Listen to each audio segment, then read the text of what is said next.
दोस्तों दिल्ली पुलिस की सभी पोस्ट जैसे कांस्टेबल है, ड्राइवर है, हेड कांस्टेबल मिनिस्ट्रियल है, हेड कांस्टेबल एडब्ल्यूटीपीओ इनका रिजल्ट आ गया है। अब फिजिकल है और फिजिकल के समय डॉक्यूमेंट मांगे जाते हैं। अब कई बंदे क्या करते हैं कि डॉक्यूमेंट तो पूरे लेके जाते हैं, लेकिन उनको ये पता नहीं होता है कि कौन सा डॉक्यूमेंट नया ले जाना है, कौन सा पुराना लेके जाना है। जैसे कि आप सपोज करो ओबीसी से हो या ईडब्ल्यूएस से हो या किसी भी कैटेगरी से हो, तो आपको ये पता होना चाहिए कि सर्टिफिकेट कौन सा पुराना लेके जाना है, कौन सा नया लेके जाना है, कौन कौन से डॉक्यूमेंट लेके जाने हैं। नहीं तो एक भी डॉक्यूमेंट छूट गया तो देखो निकालना तो अलग बात है, निकाल सकते हैं वो, लेकिन आपको परेशान अलग से होना पड़ सकता है। क्योंकि आप जैसे राजस्थान के हो, एक डॉक्यूमेंट छूट गया तो फिर वापस से आपको भेजेंगे अपने निवास स्थान पे। भाई सीधी सी बात है, उस दिन जितने डॉक्यूमेंट है वो चेक कर ले जाएंगे। लेकिन एक डॉक्यूमेंट छूट गया तो आपसे मंगवाया जाएगा, एक डेट दी जाएगी कि इस डेट को आना, ये डॉक्यूमेंट दिखाना है। तो आप वापस से आओगे, किराया लगेगा, परेशान होगे। इसीलिए कह रहा हूँ ये वीडियो ध्यान से देख लो, आपको अन्य किसी भी जगह पे देखने की कोई आवश्यकता नहीं पड़ेगी। हर डॉक्यूमेंट को मैं बताने वाला हूँ। और सबसे इंपॉर्टेंट बात, चाहे आप कांस्टेबल की एग्जाम मतलब फिजिकल देने जाओ, चाहे ड्राइवर का देने जाओ, चाहे हेड कांस्टेबल मिनिस्ट्रियल का या एडब्ल्यूटीपीओ, सभी पोस्ट के लिए बता रहा हूँ, हर पोस्ट के लिए। तो सबसे पहले तो देखो आपको क्या करना पड़ेगा कि आपका एडमिट कार्ड मांगा जाएगा जब गेट पे आप एंट्री लोगे। कौन सा? जो फिजिकल वाला जारी होगा, पीई और पीएमटी का 4 दिन पहले जारी हो जाएगा।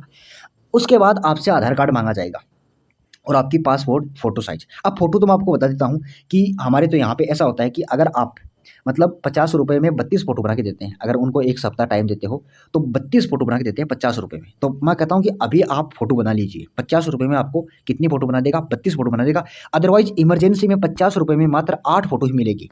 मैं कहता हूँ कि आप 32 की 32 फ़ोटो ले जाना वहाँ पे। 32 की 32 फ़ोटो और अभी बना लो तो 32 बना देगा। पूरी की पूरी फ़ोटो ले जाना है आपको, ठीक है? तो फ़ोटो आपको पासपोर्ट साइज़ में आपको फ़ोटो चाहिए। अगर किसी को ऐसा दिक्कत है कि यार मेरा जैसे एडमिट कार्ड में जो फ़ोटो है वैसी की वैसी नहीं है, तो कोई दिक्कत नहीं है, वैसे तो इतनी दिक्कत होती नहीं है। लेकिन जितना हो सके उतना ये करो कि जो एडमिट कार्ड में फ़ोटो है ना, आजकल तो यार मोबाइल है, तो मोबाइल से आप बैकग्राउंड वगैरह चेंज कर सकते हो आराम से। और जो एडमिट कार्ड में है ना, वही फ़ोटो आप क्या करो, निकलवा लो, नई फ़ोटो निकलवा लो, ठीक है? वो निकलवा देगा। जो ई-मित्र वाला है, वो जो फ़ोटो वाला है, उनसे आप बात कर लो कि कितने रुपए में कितनी फ़ोटो। तो ज़्यादा से ज़्यादा ऐसा मत करो कि यार 8 फ़ोटो लेके जाऊँगा, ऐसा मत करो। क्योंकि एंट्री के समय एक फ़ोटो तो आपको एंट्री के समय ही माँगा जाएगा, एडमिट कार्ड, आधार कार्ड और फ़ोटो। इसके अलावा आपको 10th की मार्कशीट विथ सर्टिफिकेट। अब यहाँ पे ये क्या हो गया? देखो, अब मार्कशीट किसी को लगभग को पता नहीं है। पहले वाले क्या होता था कि 10th की मार्कशीट अलग से देती थी और सर्टिफिकेट अलग से दी जाती थी स्कूल वाले। अपने पास नहीं रखते थे। कोई भी स्कूल वाला ऐसा नहीं करता था कि आपको मार्कशीट देती और सर्टिफिकेट रख लिया, सभी के पास है। लेकिन जैसे मैंने 2015 में पास किया था 10th, तो अब यहाँ पे मतलब कि जिसकी 7 है, यहाँ पे देखो ऊपर देखो प्रमाण पत्र अंक तालिका सहित, यानी कि इंग्लिश में भी लिखा हुआ है सर्टिफिकेट विथ मार्कशीट। ये आपका लिखा हुआ होना चाहिए। अगर नहीं लिखा हुआ है तो आप चेक कर लेना, सर्टिफिकेट भी आपका अलग से होगा, किसी ने मतलब अलग से दिया होगा तो आपको ये लेके जाना है। इसमें सर्टिफिकेट भी होना चाहिए, ये लिखा होना चाहिए, अदरवाइज़ दिक्कत हो सकती है। तो क्या 4 डॉक्यूमेंट हो गए, आपकी पीई और पीएमटी का एडमिट कार्ड हो गया, आधार कार्ड हो गया और पासपोर्ट साइज़ फ़ोटो हो गई और 10th की मार्कशीट हो गई। अब यहाँ पे सबसे इम्पोर्टेंट डॉक्यूमेंट जो कि ये है ना, जो ड्राइविंग लाइसेंस, ये आपको शायद एंट्री के समय मांगा जाएगा।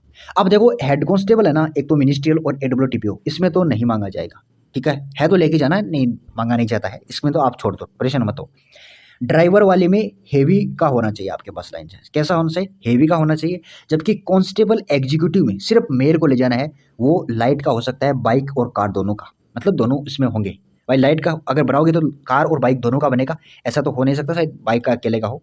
लेकिन बाइक और कार मेरे हिसाब से दोनों का लेके जाना, आपको दोनों का होना चाहिए, ठीक है? उसमें बाइक बाइक और कार दोनों होगी। लेकिन लाइट का तो किसको चाहिए? कांस्टेबल एग्जीक्यूटिव मेल को। और ये एंट्री के समय मांगा जाएगा, उसके बाद में भी चेक किया जाएगा। और ड्राइवर को हेवी का आवश्यकता होगी। हेड कांस्टेबल वालों को कोई आवश्यकता नहीं होगी ड्राइविंग लाइसेंस की। अब बात करते हैं 12th की मार्कशीट विद सर्टिफिकेट। ये भी आप दोबारा से देख लीजिए, साफ साफ लिखा हुआ है इसमें सर्टिफिकेट विथ मार्कशीट, प्रमाण पत्र अंक तालिका सहित। तो 12th की मार्कशीट आपको लेके जानी है। अब मैंने आपको दो मतलब जो ओरिजिनल आईडी है वो बता दी, कौन कौन सी? एक तो मैंने कहा कि आधार कार्ड और एक ड्राइविंग लाइसेंस। ड्राइविंग लाइसेंस भी आपकी ओरिजिनल आईडी में आती है। अब अगर आपके पास पैन कार्ड है या वोटर आईडी है तो ये भी आपको लेकर जाना है, क्योंकि अगर होगा, अगर कुछ एक्स्ट्रा डॉक्यूमेंट आप लेके जाओगे तो वो फ़ायदा ही होने वाला है। कुछ ऐसा नहीं होगा, परेशान नहीं होगी, उससे फ़ायदा ही हो सकता है आपको। और पैन कार्ड की तो बात यह है कि पैन कार्ड आपको बाद में बनवाना पड़ेगा, तो अभी आप बनवा लो पैन कार्ड। वोटर आईडी तो देखो लगभग की बनी होगी, नहीं बनी है तो बनवा लेना। लेकिन पैन कार्ड आपको बनवाना पड़ेगा बाद में, अगर अब नहीं है तो बाद में, क्योंकि सैलरी आती है तो आपको दिखाना पड़ता है, तो पैन कार्ड की आवश्यकता होती है। ये अभी फिजिकल के समय नहीं, ऐसा नहीं कि आपसे मतलब मस्ट है मांगा जाएगा, ऐसा नहीं है। अगर है तो लेके जाना है, अदरवाइज बनवा लेना, आगे आवश्यकता पड़ सकती है, मेरा ये कहने का मतलब है। सीधी सी बात ये है। अब सबसे इम्पोर्टेंट जहाँ पर ज़्यादातर स्टूडेंट को मतलब वापस भेजा जाता है या फिर उनको निकाला जाता है, सबसे इम्पोर्टेंट बात कह रहा हूँ मैं, आपका करेक्टर सर्टिफिकेट। कौन सा? ये जो सर्टिफिकेट है ना, ये एससी जो कास्ट सर्टिफिकेट, करेक्टर नहीं, कास्ट सर्टिफिकेट की बात कर रहा हूँ मैं। एससी सर्टिफिकेट, एसटी सर्टिफिकेट, ये साहब इनकी वैलिडिटी मेरे हिसाब से लाइफ टाइम रहती होगी। एक बार ई मित्र वाले से पूछ लेना, ई मित्र वाला ढंग का होना चाहिए, ऐसा नहीं कि जो नया है उसको पता नहीं है उससे पूछ लो, ऐसा नहीं। कोई बढ़िया ई मित्र वाला है उसको पता है तो उसको कहो कि क्या एससी एसटी सर्टिफिकेट चल जाएगा। और मेरा ये मानना है कि आप एक बार दोबारा से रिन्यू करवा लो यार, पुराना वाला की भी लेके जाना है और नया वाला, नया बनवा लो, मेरे हिसाब से वो सही रहेगा।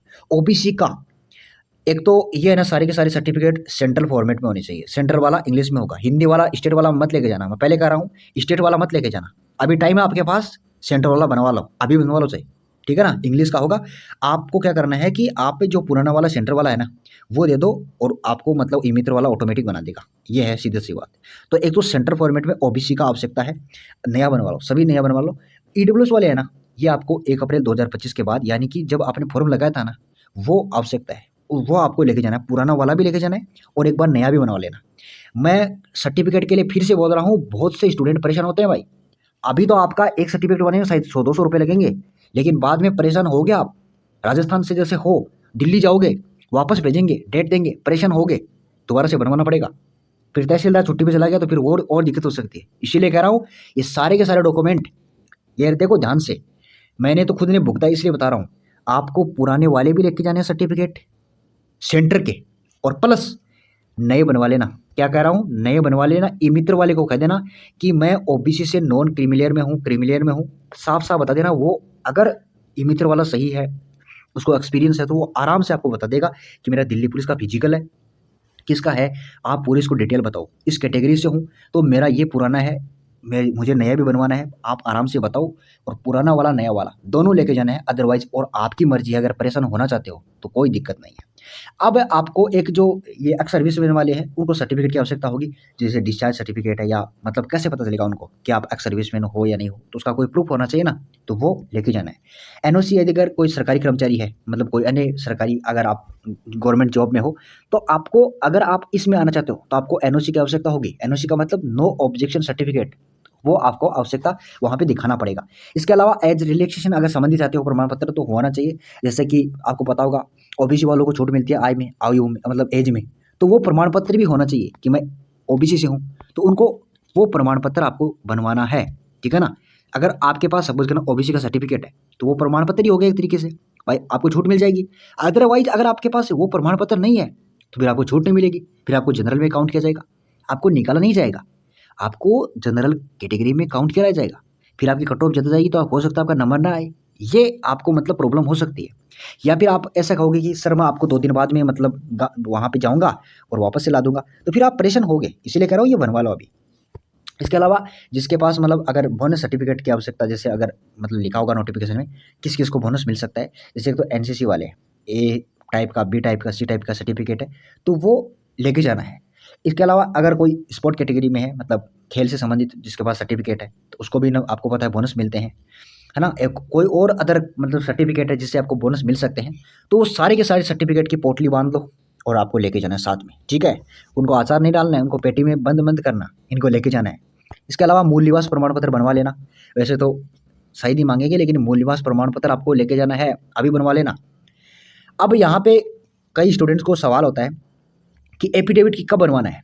देखो एफिडेविट आपको तभी बनवाना है जब अगर आपके कोई आधार कार्ड में या 10वीं की मार्कशीट है, डॉक्यूमेंट में अगर नाम, अपने पिता का नाम, डेट ऑफ बर्थ में अंतर हो, माता का नाम है, अगर कुछ डिफरेंस हो, जैसे आधार कार्ड में नाम सपोज करो उमेश कुमार है आपका, या 10वीं की मार्कशीट में, और आधार कार्ड में उमेश के है, ठीक है, इतना ही है, तो यहाँ पे स्पेलिंग मिस्टेक है, तो आपको एफिडेविट आपको बनवाना पड़ेगा, शायद 50 रुपये लगेंगे। कोर्ट में किसी वकील से अगर कोई जानकार है तो उनसे आप पूछ लेना। वैसे तो आज कोई रिलेटिव जो जानकार होते हैं ना वो ज़्यादा लूटते हैं, लेकिन एक बार पूछ लेना, अदरवाइज जो अनजान होगा हो सकता है आप किसी को ज़्यादा लूट ले, होता है ऐसा आज, मतलब हर तरफ चोर घुसे हुए हैं। तो मेरा ये मानना है कि किसी जानकार से पूछ लेना, आपको एफिडेविट बनवाना है। आपके आधार कार्ड में 10th की मार्कशीट में अगर डिफरेंस है तो फिर हाँ, एक और बात, मैं ये खुद मेरे एक्सपीरियंस की भी बात है कि जिसका आधार कार्ड में और 10th की मार्कशीट में गलत नाम है ना भाई, एडमिट कार्ड में नाम नहीं मैच हो रहा है ना, मतलब एडमिट कार्ड, आधार कार्ड, 10th की मार्कशीट में नाम मैच होना चाहिए, समान होना चाहिए। आपकी डेट ऑफ बर्थ, माताजी का नाम, पिताजी का नाम, आपका खुद का नाम, अगर मैच नहीं है तो फिर वो आपको एक बार तो साइड में खड़ा करेंगे, फिर वो लाओ, वो लाओ, वो लाओ, एफिडेविट लाओ। तो आपको पहले ही तैयार रहना है, एफिडेविट बनवा लेना, नहीं तो आधार कार्ड को अपडेट करवा लो यार। बहुत आजकल तो कितना ऑनलाइन सिस्टम हो गया, इसीलिए कह रहा हूँ अपडेट करवा लो, अदरवाइज वो परेशान करेंगे आपको, निकालेंगे नहीं लेकिन परेशान करेंगे, ये है बात सीधी सी। मेरी सर्टिफिकेट तो आपको करना है कि जैसे शादी से पहले उनका पूजा शर्मा नाम था, शादी के बाद दूसरी कास्ट हो गई, तो वो आपको मेरी सर्टिफिकेट लेके जाना है, अगर कोई भी है, महिला है, महिला का नाम चेंज होता है, वैसे पुरुष का तो नाम चेंज नहीं होता है। इसके अलावा गेजेट सर्टिफिकेट वो कब बनवाना है, जब आपने कानूनी रूप से नाम चेंज करवा लिया। जैसे पहले आपका नाम था राजेंद्र कुमार, अब आपका नया नाम हो गया रोहित कुमार। ये ऑफिशियल तरीके से, लीगल तरीके से अगर आपने नाम चेंज करवाया है, देखो वो तो अलग था, वो अलग ऐसा था कि ये तो आपका स्पेलिंग मिस्टेक था कि आपने नाम चेंज नहीं करवाया। लेकिन यहाँ पे अगर आपने नाम चेंज करवा लिया तो फिर आपको एफिडेविट, सॉरी जो गजट सर्टिफिकेट है उसकी आपको आवश्यकता होगी। ये सबसे मजबूत प्रमाण पत्र माना जाता है, ठीक है, ये आपको लेके जाना है। इसके अलावा अगर कोई दिक्कत नहीं है, सभी डॉक्यूमेंट समान है, तो आपको कोई भी मतलब सर्टिफिकेट की आवश्यकता नहीं होगी। एक बार दोबारा से बस फटाफट मैं आपको बता देता हूँ। देखो सभी पोस्ट के लिए है, चाहे कांस्टेबल हो, ड्राइवर हो, या मिनिस्ट्रियल हेड कांस्टेबल हो, या AWTPO। एडमिट कार्ड की आवश्यकता होगी, आधार कार्ड, पासपोर्ट साइज फोटो मैंने बता दी कहाँ से बनवाना है, अभी बना लेना।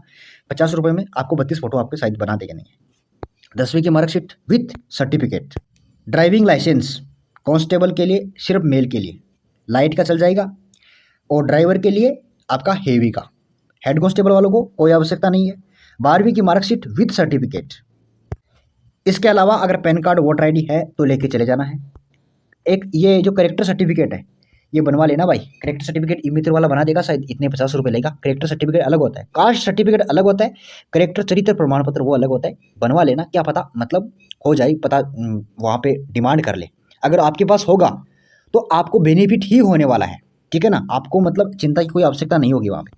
और कास्ट सर्टिफिकेट भाई बनवा लेना, मैं फिर से कह रहा हूँ, पुराना वाला और नया वाला दोनों लेके जाने हैं सेंटर फॉर्मेट में, ठीक है। एक्स सर्विसमैन वाले जो सरकारी कर्मचारी है, मतलब जो एज में रिलैक्सेशन चाहते हैं, वो सारे के सारे सर्टिफिकेट आपके पास होने चाहिए। इसके अलावा जिसको बोनस चाहिए उनको NSSC स्पोर्ट सर्टिफिकेट है या कोई अन्य सर्टिफिकेट है वो लेके जाने हैं। मूल निवास प्रमाण पत्र आपको बनवाना है। एफिडेविट ये जो मैरिज है या फिर गेजेट सर्टिफिकेट है ये तभी बनवाने हैं जब आपका मतलब मैंने बताया जैसा अगर नाम वगैरह चेंज है, अदरवाइज कोई आवश्यकता नहीं है। अब सबसे इंपॉर्टेंट बात मैं आपको बता देता हूँ, जिसने ग्रेजुएशन किया है वो डिग्री लेके जाना है आपको। ले जाना, कोई वैसे तो डिमांड नहीं करेंगे लेकिन लेके चले जाना है। और ऐसा नहीं करना है कि उनको मतलब वो डिमांड ना करे, ऐसे ही दिखाओ कि सर मैंने ग्रेजुएशन की डिग्री भी की है, ऐसा मत करना वहाँ पे। और मतलब कॉन्फिडेंस मत दिखाना, अदरवाइज आपको डांट सकते हैं, ये है। इसके अलावा मैं आपको सभी को एक बात बताता हूँ कि आपको जो सूची है दस्तावेजों की पूरी सूची जब ऑफिशियल डॉक्यूमेंट वेरिफिकेशन नोटिस जारी होगा ना, मतलब जैसे फिजिकल का आएगा, तो फिजिकल वाले में आपको वहाँ पे शायद लिखा होगा कि कौन कौन से डॉक्यूमेंट की आवश्यकता होगी। तो एक बार दोबारा से पढ़ लेना है। मैंने मेरे हिसाब से लगभग पूरे बता दिए हैं, मेरे हिसाब से लगभग पूरे बता दिए हैं। मेरे हिसाब से तो 99% है, लेकिन फिर भी एक बार दोबारा से चेक कर लेना। जब ये मतलब एडमिट कार्ड जारी हुई तो शायद उसमें पूरे डॉक्यूमेंट की सूची दी जाएगी। ये डॉक्यूमेंट आपको लेके जाने हैं, प्लस इन सभी की मेरे हिसाब से आपको वैसे तो 2 की डिमांड करते हैं, फोटोकॉपी 2 ही होनी चाहिए, लेकिन मैं कह रहा हूँ आपको 3 या 4 एक डॉक्यूमेंट की, प्रत्येक ओरिजिनल ID मतलब ओरिजिनल डॉक्यूमेंट लेके जाना है, प्लस उनकी 4 सभी की फोटोकॉपी करवा लेना। कुछ नहीं होगा, 4 करवा लेना। अगर आपके पास पैसे की कमी है तो यार 3 तो मेरे हिसाब से लेके जाना ही है, ठीक है। ये है बात। अगर इन्फॉर्मेशन अच्छी लगी हो तो वीडियो को लाइक कर सकते हो, और सही अपडेट के लिए चैनल को सब्सक्राइब कर सकते हो।